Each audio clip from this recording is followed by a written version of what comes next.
తమిళనాడు రాజకీయాలకు ఊహించని షాక్ ఇస్తూ పార్టీ పెట్టి సంవత్సరం కూడా తిరగకుండానే తలపతి విజయ్ తమిళనాడు ముఖ్యమంత్రి కాబోతున్నాడు. దాంతో ప్రపంచవ్యాప్తంగా ఉన్న ఆయన అభిమానులు సంబరాలు చేసుకుంటుండగా విజయ్ తన ఫ్యాన్స్కు డబుల్ ట్రీట్ ఇవ్వబోతున్నట్టు తెలుస్తోంది. అదేంటంటే ఎప్పటి నుండో రిలీజ్ పెండింగ్ ఉన్న విజయ్ చివరి సినిమా జననాయగన్ సినిమా త్వరలోనే రిలీజ్ అవ్వబోతుంది. అది కూడా విజయ్ ప్రమాణ స్వీకారం చేసిన రోజే అని కోలీవుడ్లో గట్టి టాక్ వినిపిస్తోంది. అదే జరిగితే విజయ్ ఫ్యాన్స్కు ఇది డబుల్ ట్రీట్ అవుతుంది. అసలు జననాయగన్ సినిమా ఎందుకు ఆగిపోయింది? థియేటర్లో రిలీజ్ అవ్వకముందే సినిమాను లీక్ చేసింది ఎవరు? విజయ్ ప్రమాణ స్వీకారం రోజే జననాయగన్ సినిమా రిలీజ్ అవ్వబోతుందా? దళపతి విజయ్ రాజకీయాల్లో ఎంతటి ప్రభంజనం సృష్టించారో ఆయన చివరి చిత్రం జననాయగన్ చుట్టూ అంతటి ఉత్కంఠ నెలకొంది.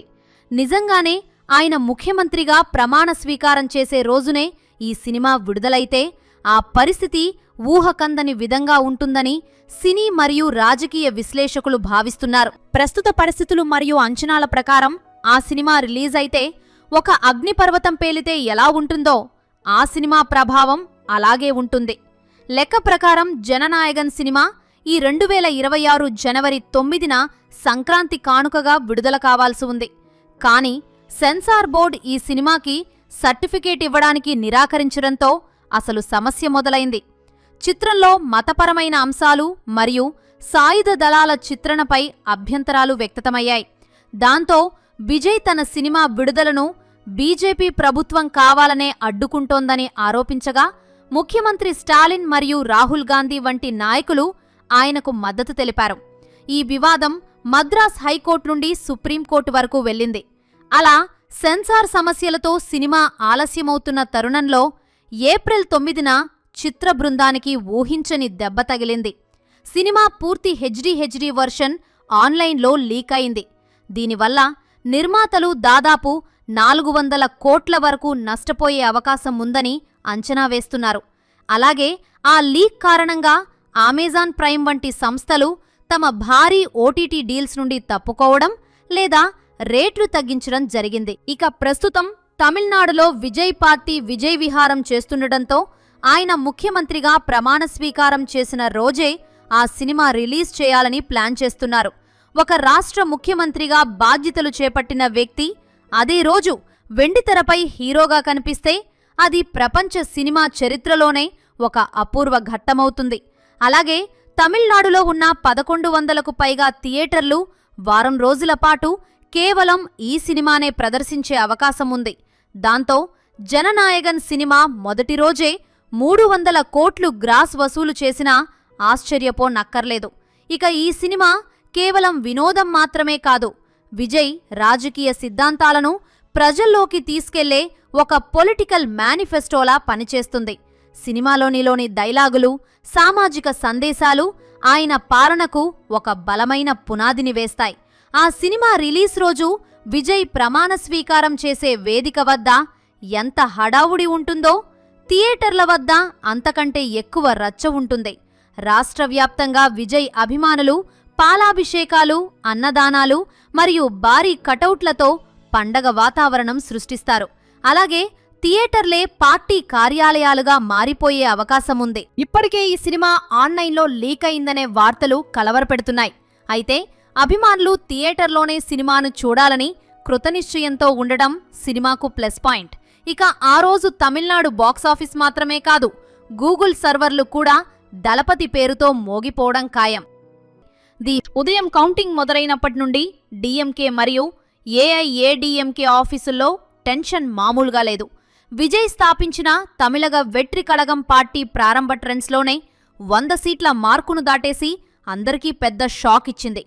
ఒకప్పుడు సినిమా థియేటర్ల దగ్గర టికెట్ల కోసం క్యూ కట్టిన జనం ఇప్పుడు ఓట్ల వర్షం కురిపించి విజయ్ను డైరెక్ట్గా అసెంబ్లీకి పంపించేశారు. ఈ ఎన్నికల్లో ఓటింగ్ శాతం కూడా అసాధారణంగా పెరిగింది. ఏకంగా 85.1% ఓటింగ్ నమోదైందంటే ప్రజలు ఎంతటి మార్పుడు కోరుకున్నారో మనకర్థమవుతుంది. ముఖ్యంగా మహిళా ఓటర్లు పురుషుల కంటే ఎక్కువగా సుమారు 2.5 కోట్ల మంది తరలివచ్చి విజయ్ వైపు మొగ్గు చూపారు.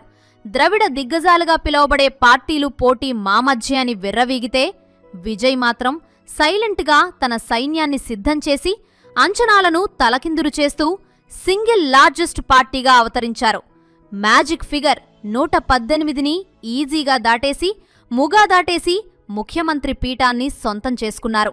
అయితే ఈ గెలుపు సంబరాల కంటే ఎక్కువగా సోషల్ మీడియాలో మారుమోగుతున్న పేరు సంగీత. అవును, విజయ్ భార్య సంగీత వ్యవహారం ఇప్పుడు అందరినీ షాక్కి గురిచేస్తోంది. గత కొన్నాళ్లుగా సంగీత విజయ్తో విడిపోయి లండన్ వెళ్లిపోయిందని, విడాకుల కోసం పిటిషన్ కూడా వేసిందని వార్తలు విపరీతంగా వచ్చాయి. దీనికి ప్రధాన కారణం విజయ్కి నటి త్రిషతో ఉన్న రిలేషన్ అని ప్రత్యర్థులు గట్టిగా ప్రచారం చేశారు. పైగా విజయ్ తన గెస్ట్ హౌస్ పక్కనే త్రిషకు ఒక ఖరీదైన గెస్ట్ హౌస్ కొనిచ్చాడని కూడా రూమర్స్ వచ్చాయి.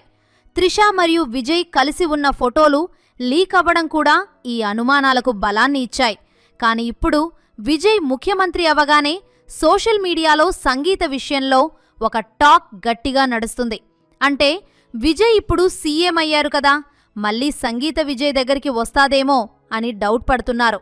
ఎందుకంటే విజయ్ ముఖ్యమంత్రి కావాలని ఇంతమంది ఆయన మంచి కోరారు కదా. అంటే ఇక్కడ విజయ్కి ఉన్న క్రేజ్ చూసి ఆయన మాజీ భార్య మళ్ళీ తన తప్పుని తెలుసుకొని వెనక్కి వస్తుందేమో అని అనుకుంటున్నారు. ఇక మరికొంతమంది ఇప్పుడు విజయ్కు వచ్చిన క్రేజ్ చూసి విజయ్ త్రిషతో ఉన్నా కూడా సంగీత విజయ్ని వదలలేదేమో అని అనుకుంటున్నారు. మరోవైపు విజయ్ కొడుకుని కూడా ట్రోల్స్ చేస్తున్నారు. తండ్రికి దూరమైన వెంటనే తండ్రి పేరుని తీసావు కదా, ఇప్పుడు చూడు మీ తండ్రి క్రేజ్ ఏంటో. ఆ రోజు మీ తండ్రి పేరు నీ పేరులో నుండి తీయకపోతే ఇప్పుడు నిన్ను ఒక ముఖ్యమంత్రి కొడుకుగా పిలిచేవాళ్లు కదా అని అంటున్నారు. బహుశా విజయ్ కొడుకు తండ్రికి వచ్చిన హోదా చూసి మళ్లీ తండ్రి దగ్గరకు వచ్చిన ఆశ్చర్యపోనక్కర్లేదు. నిజానికి విజయ్ ప్రయాణం నిజానికి అంత ఆషామాషీగా సాగలేదు.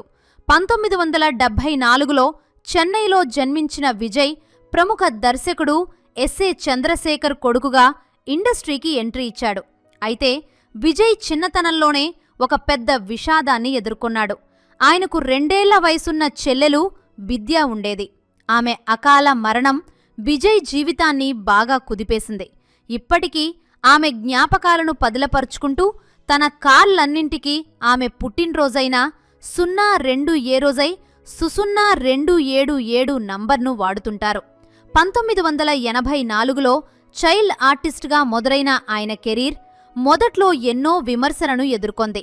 లుక్స్ మరియు నటనపై వచ్చిన విమర్శలను తట్టుకుని తండ్రి పట్టువదలని ప్రయత్నాల వల్ల స్టార్ హీరోగా ఎదిగి 1994లో రాసిగన్ సినిమాతో ఇళయ దళపతిగా ఒక గుర్తింపును తెచ్చుకున్నాడు.